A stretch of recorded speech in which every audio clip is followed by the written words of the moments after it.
It was a year of incredible political and economic strife and continuing Cold War tensions. But while all this was going on, we were experiencing a monumental time when it came to pop culture and technological innovations. Many beloved movies were released, as were some era-defining television shows that became all-time favorites.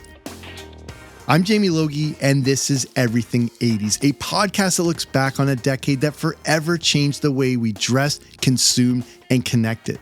And today, I take you back to the year that truly had a bit of everything.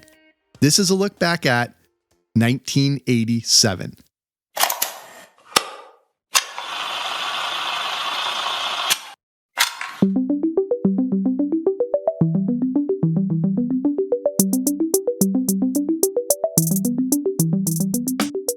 Before we start, if you want to catch up with my yearly reviews, I have previous episodes where I've covered 1980 to 1986 if you want to go back and check those out. And speaking of reviews, stick around to the end of the episode where I do my annual review to look back on the podcast, some top episodes, but then look at all of you, who everyone is and where you're all listening from. Call it my Spotify wrap for the podcast. But first, 1987.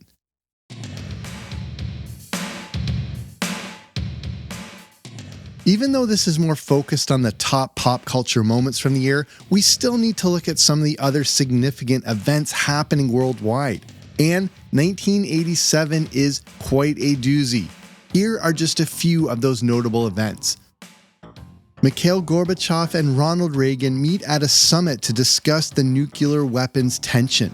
In June of that year, Reagan would also challenge Gorbachev and deliver his famous speech to tear down the Berlin Wall. In lighter news, Les Mis wins the Tony Award for Best Musical. In 1987, USA Today becomes the first newspaper to publish a digital photograph on its front page. The very first Starbucks outside of the US opens in Vancouver, Canada. And speaking of Canadian money, 1987 is the year we launched our $1 coin, better known as the loonie. An agreement is signed by Michael Eisner and the President of France to begin work on what would become Euro Disney. In the UK, Margaret Thatcher is elected to her third term. Then, October 19th, 1987 would be one of the darkest days in the history of Wall Street in what became known as Black Monday. This is when the Dow dropped over 500 points. This was the biggest one-day drop in history. $500 billion in market capital was gone, and 22% of the entire market value was lost. This was twice as bad as the crash of 1929, which led to the Great Depression. If you want some more on this, I have a previous episode all about yuppies, Reaganomics, and the crazy 80s economy if you want to go back and check that out. So, despite the economic turmoil, the average cost for a home in 1987 was $92,000. The price of a stamp was 24 cents. A gallon of gas was 89 cents. Average rent was around $395, and the average price for a brand new car was $10,300. But now we switch to the big movies of 1987, and it's a very interesting year in the history of movies, especially in the 80s. There weren't necessarily any standout 80s blockbusters like Star Wars, Indiana Jones, Back to the Future, or Ghostbusters, but that doesn't mean 1987 comes up short. Far from it, in fact, as it delivered many consistent and beloved hits. Let's look at a few of the notable releases from 1987. The first is a film that gives us a unique and comedic approach to the fantasy love story, and this is The Princess Bride. Released in September 1987 and based on a book of the same name, The Princess Bride is the story of a swashbuckling hero who has to rescue his true love from the hands of an evil prince. The story is as simple as it gets, but the approach Rob Reiner took was unique. The Princess Bride is told in the metafictional style where the audience knows that they're watching a story. In this case, we observe the story as it is read by a grandfather to his grandson, played by Fred Savage. But it also goes more of the comedic route thanks to performers like Billy Crystal and the inclusion of the iconic Andre the Giant, who we'll see again later in this show. All of this created more spectacle to a film that has gone on to become a cult classic. The Princess Bride wasn't a gigantic hit at the box office, but a very good one as it managed to double its own budget. But it's the legacy of this movie that has made it so timeless, and it remains one of the most rewatchable movies ever. Next is a film that was one of the surprise hits of 1987 and a huge box office success, Dirty Dancing. Built on the back of amazing choreography, a great soundtrack, and Patrick Swayze, Dirty Dancing was actually more geared toward teens, but older audiences loved it and gave this movie a huge word of mouth. Dirty Dancing is the story of a dancer who falls in love with her dance instructor. With the drawing power of Patrick Swayze, audiences found out how good this movie was, and it went on to make over $170 million worldwide, which is nearly $500 million when adjusted for inflation. When you consider Dirty Dancing was made on a budget of just $4.5 million, this movie was an astounding success. I think one of the big factors that makes Dirty Dancing such a hit was the music. It featured songs like I've Had the Time of My Life, Hungry Eyes, and She's Like the Wind, which was actually written, composed, and performed by Patrick Swayze. And then there is one of my all-time favorite movies that came out in the summer of 1987. It was a unique movie that was a parody of the biggest science fiction movie of all time, but still somehow managed to stand on its own, Spaceballs. The Mel Brooks classic took all the familiar things we loved about Star Wars, but managed to create its own identity. And if you ever thought that Spaceballs seemed to stand alongside Star Wars in that the special effects and cinematography actually look good, that's because George Lucas was actually involved with this. Not only did he approve of what Mel Brooks was doing, but he also allowed the production to use industrial light and magic to create the movie's effects and post-production. But the one thing Lucas did control, which is referenced so well in the film, is preventing them from releasing any Spaceballs merchandise, where the real money from the movie is made. From the Flying Winnebago to Pizza the Hut, and with the legendary Rick Moranis as Darth Helmet, Spaceballs was a massive hit. Personally, this movie became an integral part of my very vocabulary, and I once even acted out one of the Darth Helmet scenes in public school for a class presentation. It did not go over well with the teacher. And let's look at some other notable films released in 1987, because there's quite a few. We've got Harry and the Hendersons, Ernest Goes to Camp, Full Metal Jacket, RoboCop, Revenge of the Nerds 2, La Bamba, Fatal Attraction, Moonstruck, Batteries Not Included, Good Morning Vietnam, Adventures in Babysitting, Lethal Weapon, Wall Street, The Lost Boys, Who's That Girl, Planes, Trains, and Automobiles, Empire of the Sun, and the, let's call it disappointing, Masters of the Universe, along with the infamous Garbage Pail Kids movie. This is what I mean in that there wasn't necessarily a standout year-defining movie from 1987, just a wide range of very consistent and long-lasting hits. It may really be one of the best years for movies for the entire decade. And here are the highest grossing films for 1987. Leading the way was the follow-up to the enormously successful Beverly Hills Cop with Beverly Hills Cop 2. It made around $153 million. Converted for today, that's around $400 million. An astounding result for a comedy sequel which tend not to perform as well. The second highest grossing film of 87 was Platoon. Number 3, Fatal Attraction. 4, The Untouchables. At number 5, built on the urban legend that a ghost appeared in the movie, which led to more ticket sales and eventually a ton of home video rentals, was 3 Men and a Baby. Number 6, The Secret of My Success. At number 7, Stakeout. Number 8 was Lethal Weapon. Number 9, The Witches of Eastwick. And rounding out the top 10 was Predator. At the Academy Awards in 1987, Best Actor went to Paul Newman for The Color of Money. Best Actress went to Marlee Matlin in Children of a Lesser God. Best Director was Oliver Stone for Platoon, and Best Picture also went to Platoon.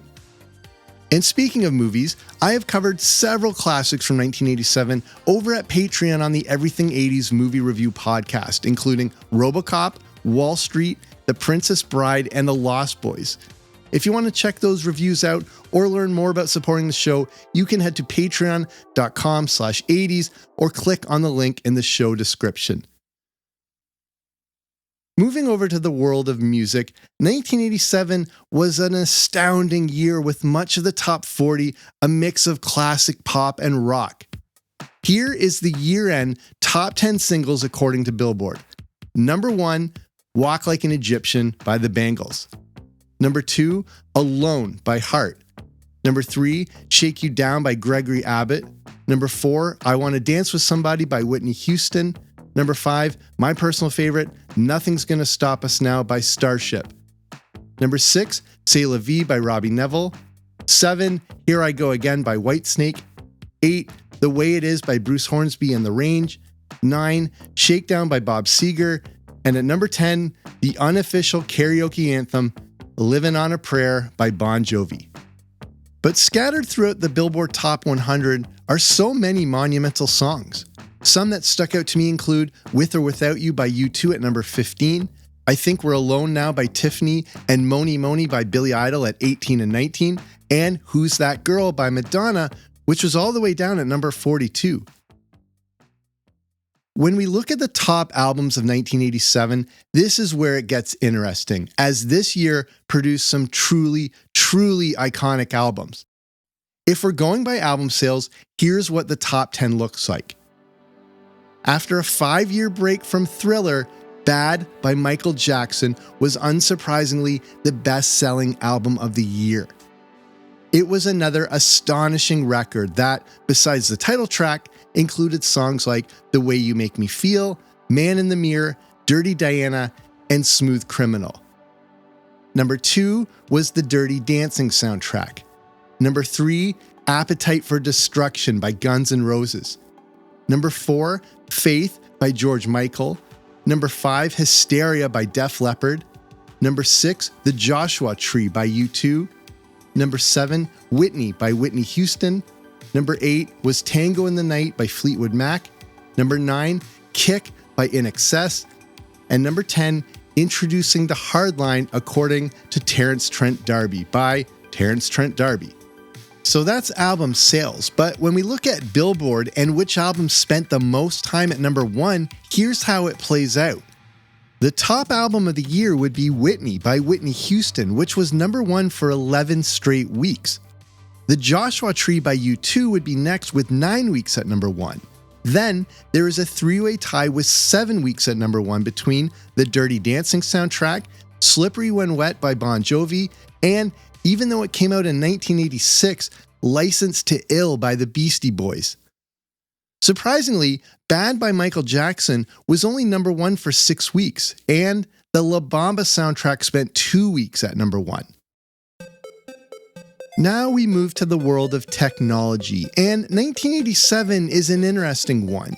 We don't necessarily have many groundbreaking innovations, but continuation and improvement on some existing technology that we were now more familiar with. Here are a few examples. The first wireless local area network standard, IEEE 802.11, was approved in 1987. This standard provided the foundation for the development of modern wireless networking technologies. And related to this, the first commercially available GPS receiver, the Magellan Nav 1000, was released in 1987. This device, which was about the size of a large suitcase, was primarily used by the military and aviation industry. The first version of the Macintosh operating system to include a graphical user interface, or GUI, System 1.0 was released in 1987. This marked a significant milestone in the development of the Macintosh platform and set the stage for future versions of the operating system. Apple also released the Apple IIgs, which was a 16-bit and their first computer with a color graphical user interface. And a big change was happening in that the price of the 2GS was only $999 compared to the $2,495 that it cost to buy a Macintosh. One interesting development in the tech and automotive world was by General Motors. 1987 was the year of the World Solar Challenge, the very first solar power car race. It was won by the General Motors Sun Racer. The Sun Racer is considered the godfather of the electric car, and its solar panels produced 1,500 watts, which allowed it to hit speeds of nearly 70 miles per hour. In the video game world, the best-selling game of the year was Zelda 2: The Adventure of Link for the NES. And last but not least was the introduction of the IBM PC convertible 5150. This was the world's very first laptop. It cost $2,000 or $5,200 converted for today, had 256 kilobytes of RAM, and weighed 13 pounds. Next, we have the release of several TV shows that may make 1987 the best year for TV of the entire 1980s, including the debut of some characters that would go on to define pop culture as we knew it. Everything 80s will return after these messages. 1987 was another banner year for TV as it continued to be the driving force of entertainment in our lives. Let's look at 3 significant shows that debuted this year, and they all have to do with family.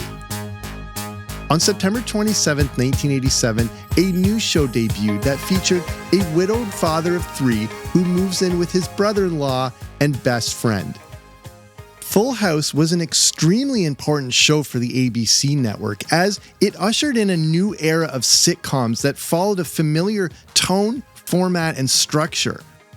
Full House became part of the backbone of the original TGIF Friday night lineup before it moved to its own night, as the story of the Tanner family was an absolute ratings juggernaut for the network.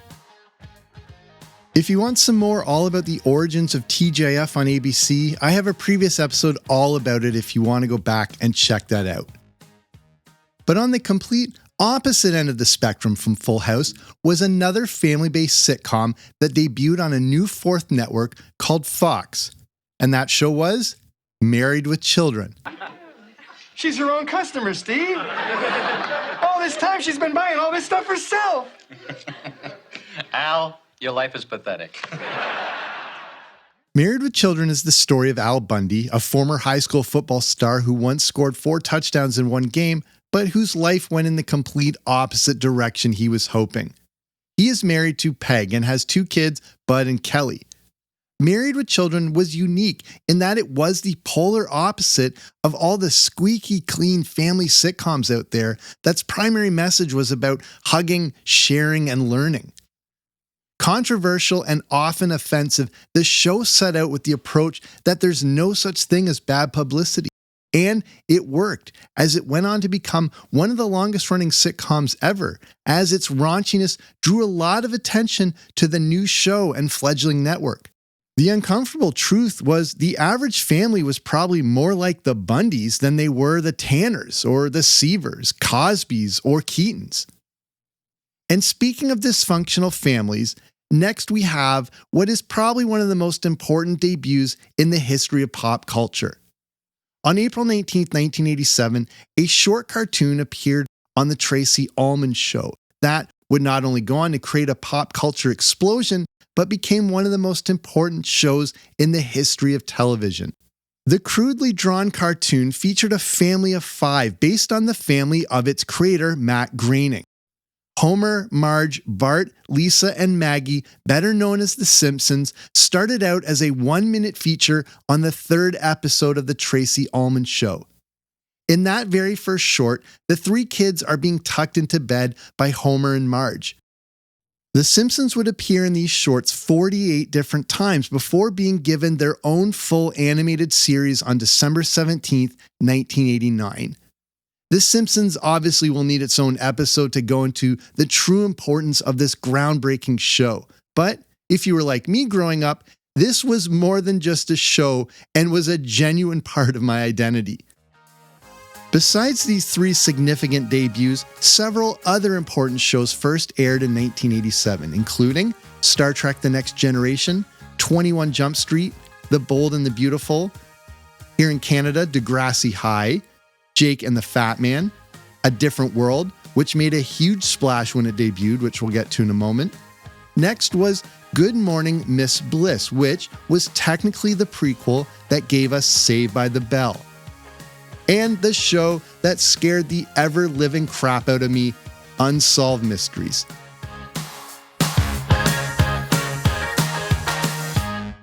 And then there was one other significant cartoon that, like The Simpsons, would go on to become a true pop culture juggernaut. Unless you were an avid comic book reader, December 14th, 1987 is when many people first met Leonardo, Donatello, Michelangelo, and Raphael, better known as the Teenage Mutant Ninja Turtles. The debut episode, entitled Turtle Tracks, introduced us to the origin story of the Turtles and the wide range of characters, including April O'Neil, Splinter, and Shredder. But unlike the quite dark overtones and themes of the original comic book series, the Teenage Mutant Ninja Turtles cartoon would take the franchise in a more wacky, slapstick direction.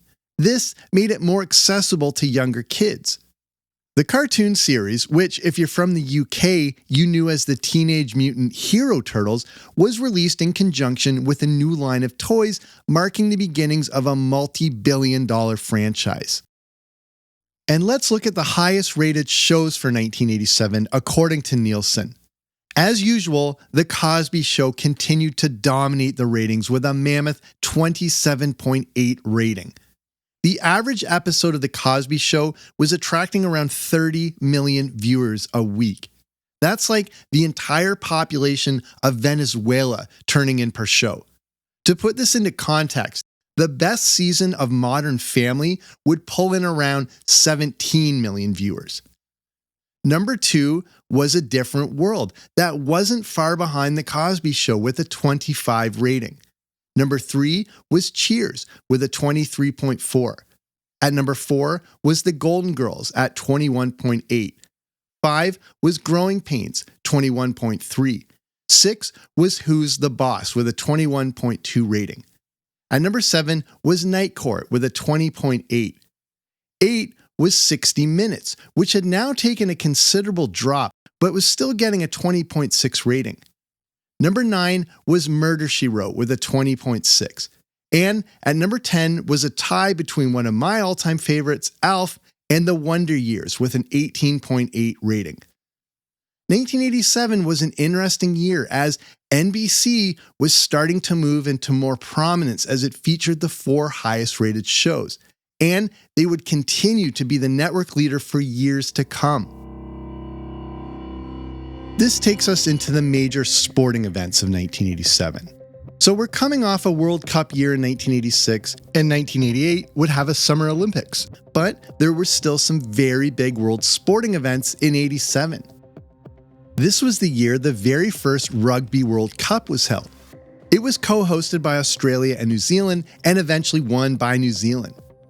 1987 also gave us the Cricket World Cup, where Australia defeated England, which obviously went down just fine in England. Also in cricket, Sunil Gavaskar scored 10,000 test runs to become the very first player to ever reach this mark. 1987 is also the year of the infamous punch-up in Piastani. I just covered this in a full episode if you want to go back and listen, but this is the year when a vicious on-ice brawl took place between Canada and the Soviet Union at the World Junior Hockey Championships. Let's look at some other major sporting events and winners from 1987. Wimbledon was won by Pat Cash and Martina Navratilova. The Masters in golf was won by Larry Mize. Mike Tyson continues to dominate boxing and adds the WBA heavyweight belt to his collection. Also in boxing, Sugar Ray Leonard defeats Marvelous Marvin Hagler to win the middleweight championship. The Super Bowl was won by the New York Giants. The World Series went to the Minnesota Twins. The LA Lakers continue to win, taking the NBA championship. And in the National Hockey League, the Edmonton Oilers win their third Stanley Cup. And even if you don't consider it a sport, even though kids like me did, in the world of sports entertainment, 1987 was the year of WrestleMania 3. Held at the Pontiac Silverdome in Michigan, this was considered the largest indoor crowd ever in North America, with 93,173 people in attendance. This number has actually been disputed, but regardless, WrestleMania 3 was the peak event during the wrestling boom of the 80s and pitted Hulk Hogan against the eighth wonder of the world, Andre the Giant. This is the match where Hogan did the impossible by not only beating Andre, but body slamming him in the process. We're seeing what this guy is really made of. Why he is the greatest professional athlete in the world today. Look at this. He slammed it. I don't believe it. I don't believe it. Oh, dropping a big leg. Over for the cover. So no matter what way you cut it, 1987 was a truly remarkable year. Politically, culturally, economically, you name it. This was a year of profound events that forever shaped our world.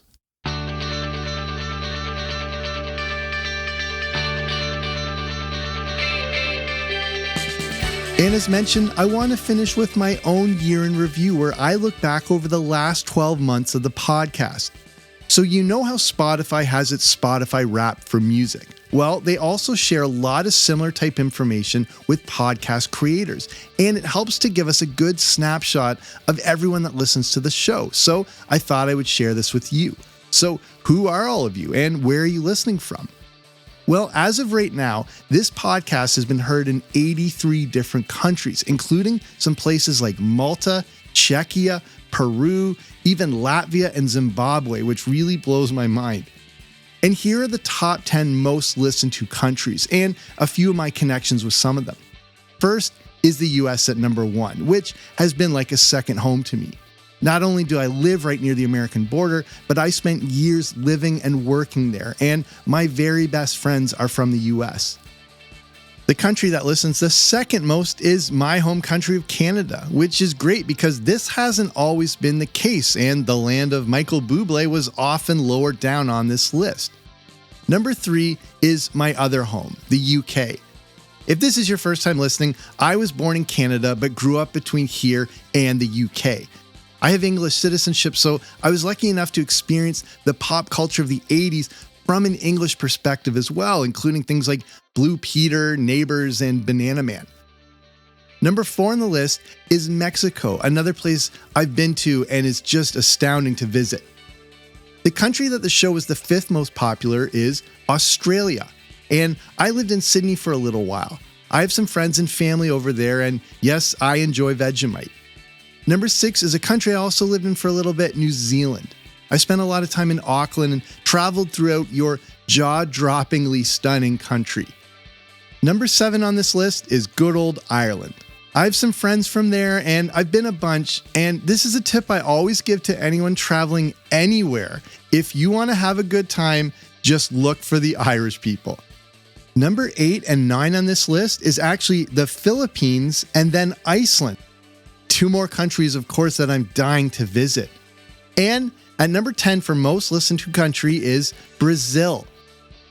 I did a good chunk of traveling around Brazil years ago, mainly stayed up around the northeast area, but to say your country is beautiful is a massive understatement. So that's where you're from, but Who are you? Well, age-wise, 45% of you are between the age of 45 to 59.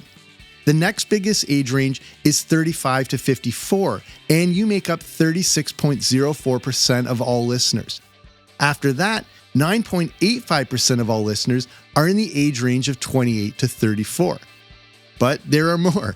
4.5% of you are aged 23 to 27, and 1.2% are 18 to 22.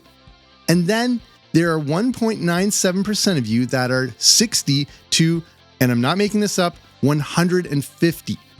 Spotify, for some reason, has this demographic. I'm not sure if any of you are 150 years old, but I guess thank you for listening. And please let me know what it was like living in the Old West and what you thought when you first saw the light bulb invented. So, what episodes did you like best? If I go by the number of listeners, the top 3 shows were at number 3, a look back at the year 1986. Number 2 was the battle between VHS and Beta, one of my very favorite topics. And the number 1 most listened to and downloaded show of the year was Halloween in the 80s. The worst show of the year when it came to number of listens and downloads? The complete Stranger Things Season 4 recap. So you either hadn't finished watching the show or just hated the episode. And thank you to everyone who shares this show. Spotify says that the Everything 80s podcast was in the top 5% most shared globally. And also, here's what else you've been listening to music-wise according to Spotify.